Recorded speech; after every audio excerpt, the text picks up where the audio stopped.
Hey everyone, in this video, I'm going to show you on how you can transfer money from Coinbase to LSSC.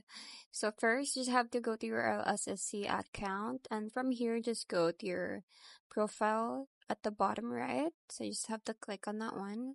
So once you click on that one, you just have to click on recharge, and from here, select the crypto that you're gonna send.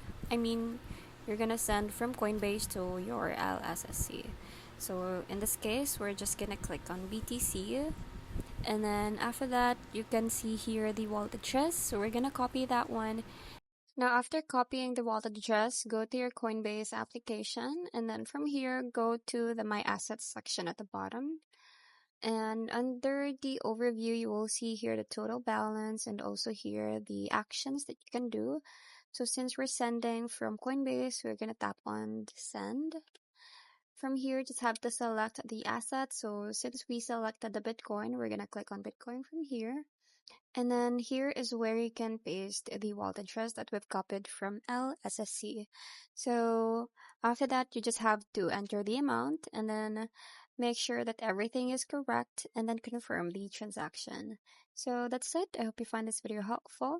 Thanks for watching, and I'll see you in my next one. Bye!